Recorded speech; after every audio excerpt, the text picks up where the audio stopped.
Gọọmenti Anambra Steeti ekwuwego ịdị uchu ya ịkwalite ọdịmma ndị ji otu afọ efe ala nna ha n'ime steeti a. Aka na-achị Anambra Steeti Ọkammụta Chukwuma Soludo kwuru nke a na mmemme mmechi amụma 2023 Batch B Stream 2 ọzụzụ amụma ọzụzụ ha enyere ha na Nnamdi Azikiwe NYSC Unity Permanent Orientation Camp Ụmụawụlụ Mbaukwu Council Ọka South.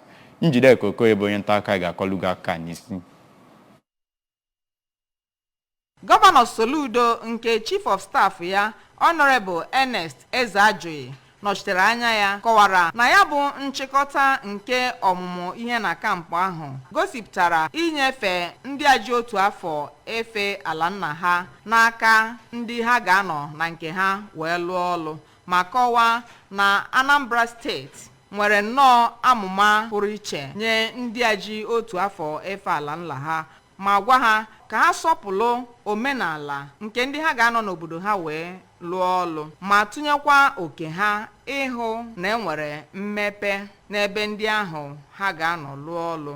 O mere ka mata na ndị Anambra bụ nnọọ ndị a maara na-anabata ndị ọbịa nke ọma. Gọvanọ Soludo kọwara na Anambra nwere omenala ịkwụ ụgwọ ọlụ nye ndị lụsiri ọlụ ha ike mgbe ha ji otu afọ efe ala nna ha, bụ nke ọ kọwara na inyocha ha na-amalite site na mgbe ha nọ na kampụ. O kenere ndị eze ọdịnala obodo abụọ a ya bụ kampụ dị na ya ma kọwaa na Anambra nabatara ma nwekwa obi ụtọ n'ije ozi nke National Youth Service Corps na Anambra Steeti. O kenere ndị NYSC dịka ha na-echeta na ha agbaala afọ 50 ha ji na-eje ozi maka ịdị n'otu na mmepe ma kwee nkwa ịkwado ha n'ije ozi ha. N'okwu ya ka onye steeti coordinator nke NYSC Oriakụ Blessing Iruma, onye kọwara na izu ụka atọ a enyere ndị a ọzụzụ na kampụ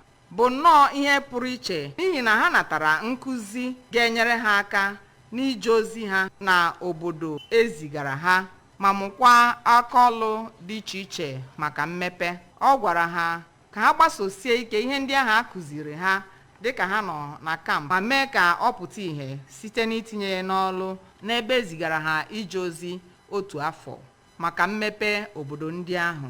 Oriakụ Iruma toro Anambra Steeti gọọmenti n'ihi nkwado ha na-enye ha. Ihe pụrụ iche n'oge ya bụ mmemme gụnyere ịkwụ n'ahịrị na ihe ngosi ndị ọzọ site na Ụmụawụlụ Mbaukwu. Njideka Okoye maka akụkọ ụwa ABS.